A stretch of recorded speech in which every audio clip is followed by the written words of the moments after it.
রাধে রাধে বন্ধুরা, কেমন আছো? শুভ সকাল। সকাল বলতে প্রায় 10টা বাজতে যাচ্ছে। বৃহস্পতিবার ছিল। বাসি করে সমস্ত কাজ বাজ সেরে চান করে ধোয়াধুয়ি বেশি করিনি। মেয়ের কটা প্যান্ট জামা ছিল সেইগুলোই ধুয়েছি। আর বাসি জামা কাপড়গুলো তো না ধুলে নয়, ধুয়ে দিলাম। কালকে ভিজা জামা প্যান্ট কিছু ছিল, মেলে দিলাম। মেলে দিয়ে যাব রান্না বসাতে। 10টা বেজে গেছে, কারণ বাবা যাবে বাজারে। আজকের বাজার বার আমাদের এখানে সবজি নিয়ে যাবে, তার জন্য মেলে দিয়ে চলে এলাম রান্না করতে। 2 জায়গায় রান্না বসে দিয়েছি। গ্যাসে শাক ভাজা হচ্ছে, আর সেখানে উনুনে ভাত হচ্ছে। কাটা বাটা রান্নার সঙ্গেই করতে হচ্ছে, কারণ বাবাকে বাজারে যাবে বললাম না, তার জন্য। আজকে রান্না হয়েছিল শাক ভাজা, লৌকি তরকারি, শালগম আলু দিয়ে নিরাম ঝোল। বাবা চলে বাজারে। এবারে আমি আমার কাজে লেগে পড়লাম। ফুল গাছগুলো দেখলাম, কি সুন্দর তাই না? অনেক কটাই গোলাপ হয়েছে।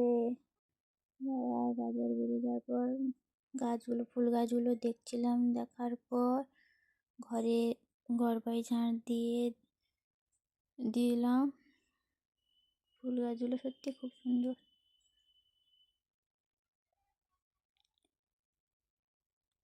অনেক ফুল গাছ লাগিয়েছে ভাই। দেখে যেহেতু বৃহস্পতিবার, তাই আলপনা দেব। কাজ বাজ গুছিয়ে নিয়েছি।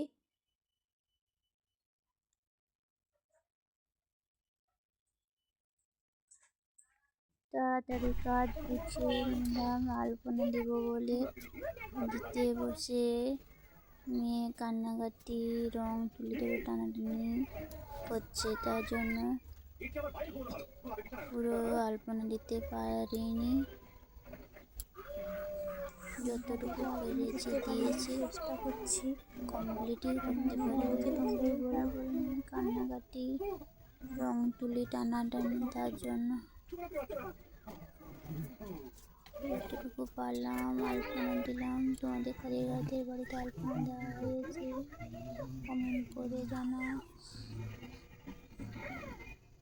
আজকের এই প্রথমে নতুন একটা ভিডিও নিয়ে আসছি। ভালো থেকো। রাধে রাধে সবাইকে, শুভ সন্ধ্যা।